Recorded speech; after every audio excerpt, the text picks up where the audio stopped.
Hi, welcome to another episode of Hot Takes. Now, as many people have said, Britain is technically not in a recession because of the tiny 0.1% growth that was achieved in the last quarter.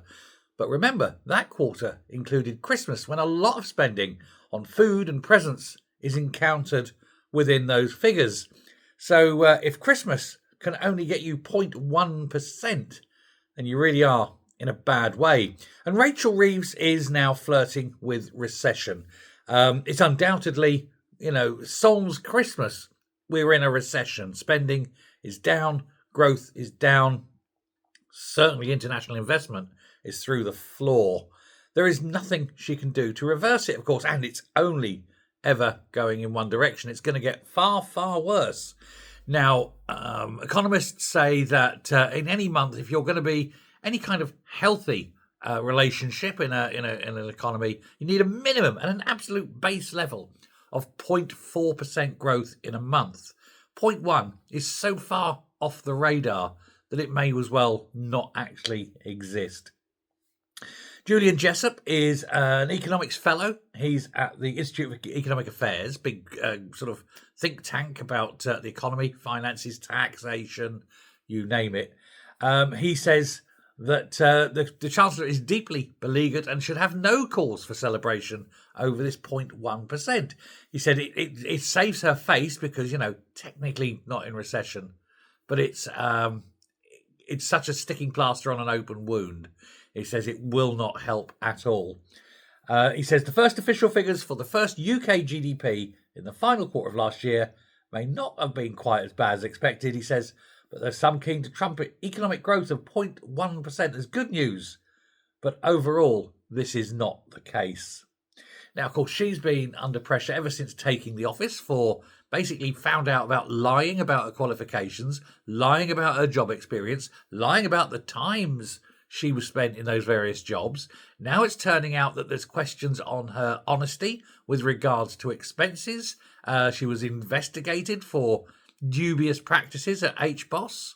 There's all sorts of shenanigans going on in the background.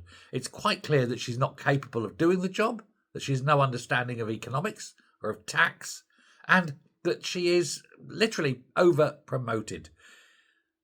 Rumours are that she's depressed. Rumours are she sits and cries during the day because she doesn't know how to get out of the mess she's made.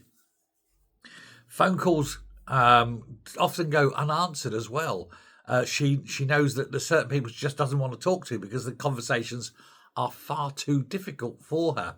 Whenever she's questioned, she refuses to answer any question regarding the economy and just parrots in that sort of droning voice. I'm going to do this. I'm going to have growth. But she has no idea how that growth is coming. And she repeats and repeats and repeats. And she keeps thinking that if she repeats the same bullshit long enough, we'll believe her. That's not how it works, Rachel. We don't believe you. We don't believe anything that comes out of your gob. And so the problem remains. But as we move towards April, the problem gets worse. Unemployment rises. The economy collapses. There'll be nowhere for her to hide. It's quite clear that the upcoming reshuffle, will see her ousted.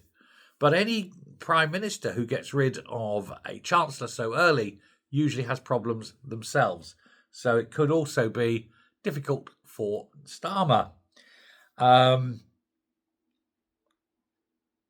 of the things that's come up is because the growth is only 0.1%, when you look at the growth of 0.1%, but the increase in population has been more than 0.1%.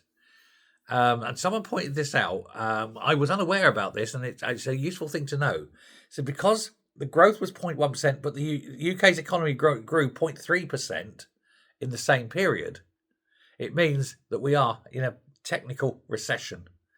The GDP fell per person because they were using older numbers of the population to measure against from the previous quarter.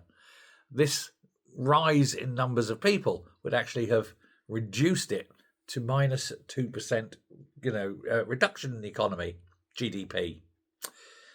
Oh dear. Oh dearie me. How bad is it going to get?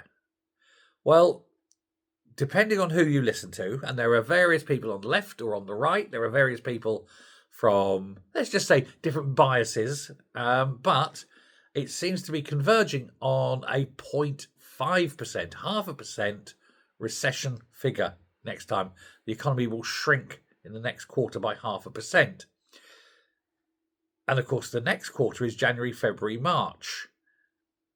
It's the April where the national insurance comes in.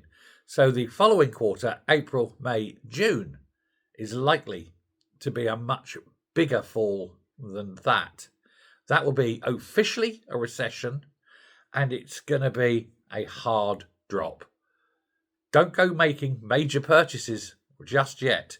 You have no idea how bad it's going to get. Rachel Reeves has no idea how bad it's going to get. I'd say now we're technically in a recession if you take those figures in. Next month we'll be actually in recession. So that's pretty good. What are her options? Well, obviously, apart from resignation, which ain't going to happen, she could be fired, but, resignation is an option. The only other thing she can do is to reverse just about everything she's done. The only problem then is those people she's driven away, all those millionaires who've left the country, are going to be in no rush to return, even if she does reverse everything. They're going to be very, very circumspect on coming to Britain. And so that money has gone, perhaps forever. She's weakened the economy that much. And millionaires are still leaving. People with money are still going. And you can't blame them.